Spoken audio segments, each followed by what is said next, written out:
People say video games are harmless, digital worlds built from pixels, places to escape when real life feels like too much. But what happens when that escape becomes a trap?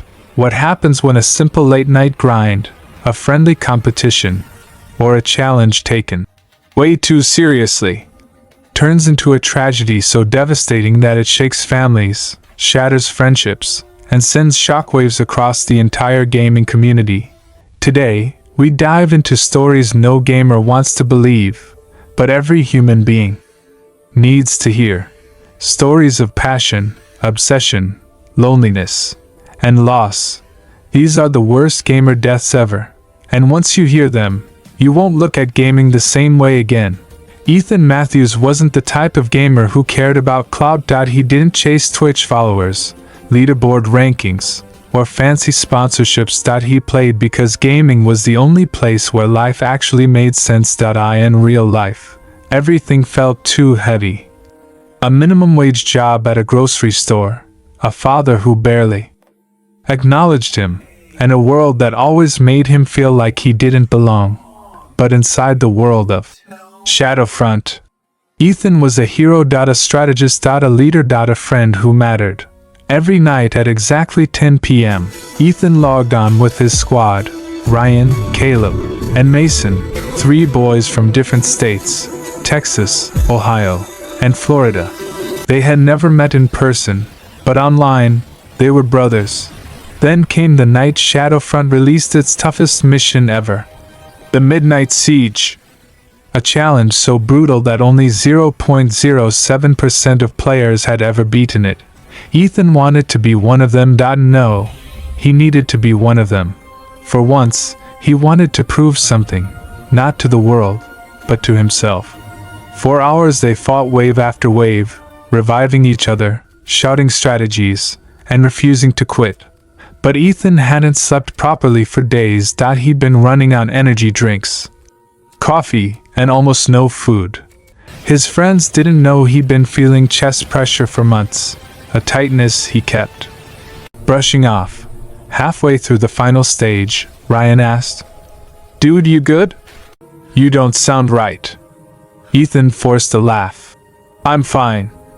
Let's finish this." But minutes later, his breathing got heavier. His hands began to shake. His vision blurred. He whispered, "Guys, hold on, something's wrong." They thought he was lagging. They thought he was panicking. They thought he'd come back and laugh about it. But he didn't. The Discord call went silent. Ethan's character stopped moving, and in his small apartment in Oregon, Ethan collapsed on the floor.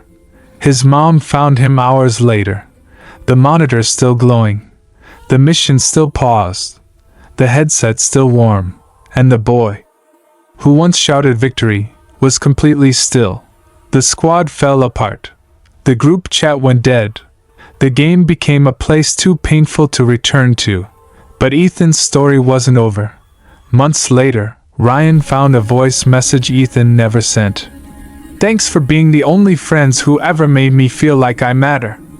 For the first time, they realized Ethan didn't play to win. He played to feel alive. Ethan's story was about hidden pain. But Chloe Rivera's story was about danger everyone saw, but nobody took seriously. Chloe was one of the fastest growing gaming streamers on Twitch. Loud, funny, wild, completely fearless. Her channel, Chloe Rush, went from 500 followers to almost 120,000 in less than a year. People loved her chaotic reactions, her screaming whenever she lost, her non-stop energy. But behind the neon lights, behind the perfectly edited clips, Chloe was struggling with severe anxiety and burnout. Whenever life at home got too hard, arguments, pressure, expectations, she streamed even longer. Gaming became her escape.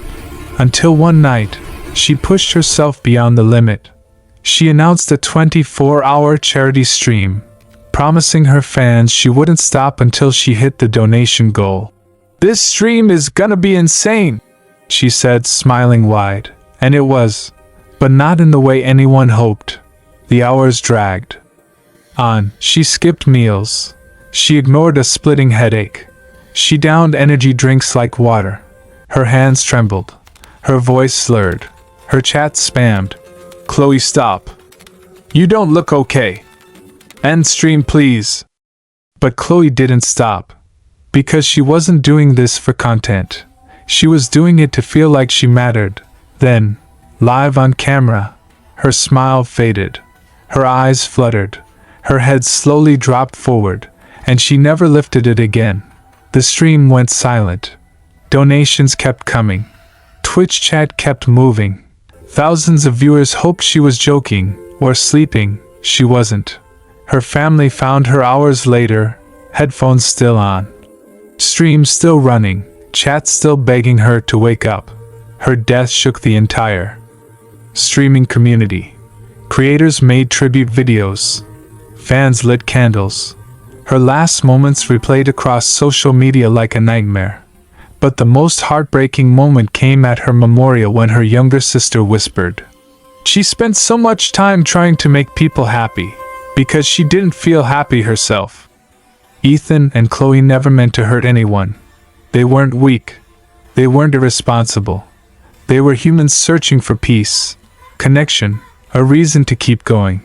Their stories aren't meant to scare gamers. They're reminders that behind every screen is a real person with a real life and a real heart. If you're tired, rest. If you're hurting, talk to someone. If something feels wrong, your body is telling you the truth. And if you have friends online, check on them. Sometimes one message could save a life. Because no game, no challenge, no live stream is worth losing the people we care about.